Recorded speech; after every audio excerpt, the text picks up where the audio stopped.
Certains ont réservé leur place depuis plusieurs heures. S'il vous plaît, on se met en ligne, s'il vous plaît. On va commencer. 3 semaines après le déconfinement, les distributions alimentaires n'ont pas cessé. Ils sont des dizaines à les attendre impatiemment. Allez, on avance. Cadence soutenue pour ces bénévoles. Il n'y a qu'à voir à l'intérieur du local de stockage improvisé. À 4 mains, les sacs sont remplis. Des pâtes, du lait, des conserves de thon. Une chorégraphie exécutée depuis le début du confinement. Moins d'1 minute, ouais, très rapide. On se doit de l'être parce qu'avec le monde qu'on a. Indispensable dans ce quartier défavorisé de Marseille. Ici, près d'un habitant sur 2 vit sous le seuil de pauvreté. Beaucoup ont des emplois non déclarés. La crise sanitaire est désormais alimentaire. C'est ma seule chose de nourriture. À part ça, il n'y a plus rien. J'ai aussi un petit bébé à la maison. Donc, c'est normal que c'est important pour moi. En moi, je peux le faire avec les choses. Je peux le faire l'assaut. En moins d'une heure, 200 paniers écoulés, les rayons vidés. Le collectif s'appuie sur des dons et une cagnotte en ligne de 15 000 €.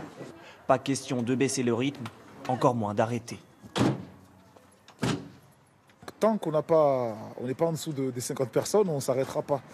La longue route du déconfinement. Après l'épreuve du confinement, à la Banque alimentaire, les besoins ont grimpé de 50% ces 2 derniers mois. On n'en a pas beaucoup, hein. Ça part vite. Hein. Ils ne sont jamais descendus depuis.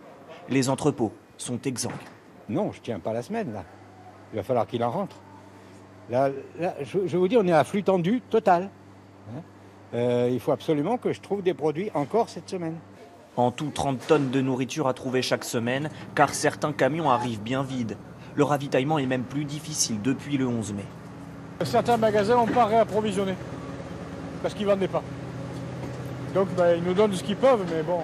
Banque alimentaire comme collectif de quartier, tous sont passés en gestion de crise. Exemple dans ce restaurant fermé depuis décembre et investi en avril dernier sans l'autorisation de l'enseigne par des bénévoles. Les colis viennent en grande partie de dons de particuliers et d'Emmaüs. Une 50aine d'associations s'approvisionnent dans ce drive un peu spécial. Vous arrêtez qu'il y en a 30. Le virus les a mis au pied du mur. Jusqu'à présent, on ne se rendait pas compte. Mais par rapport à cette crise, sincèrement, on a vu réellement que les personnes ils étaient en grosse difficulté. Ça a été un révélateur pour vous? Oui, tout à fait. Plus qu'un révélateur, la pandémie a gonflé les rangs de ceux qui ont faim. Ces centres repas sont destinés à des étudiants. On va le mettre directement dans la chambre froide. Plus de petits boulots pour remplir le frigo. La situation est figée. Ils n'ont pas repris, on va dire, les petits boulots. Et voilà, ils sont dans la demande. Donc ça continue encore. Encore, mais pour combien de temps? Ils sont chaque jour plus nombreux à solliciter le collectif. Lorsque nous avons commencé, une chambre froide remplie comme elle est là, on en avait pour 6-7 jours. Et au jour d'aujourd'hui, si on fait 2 jours avec, c'est le bout du monde.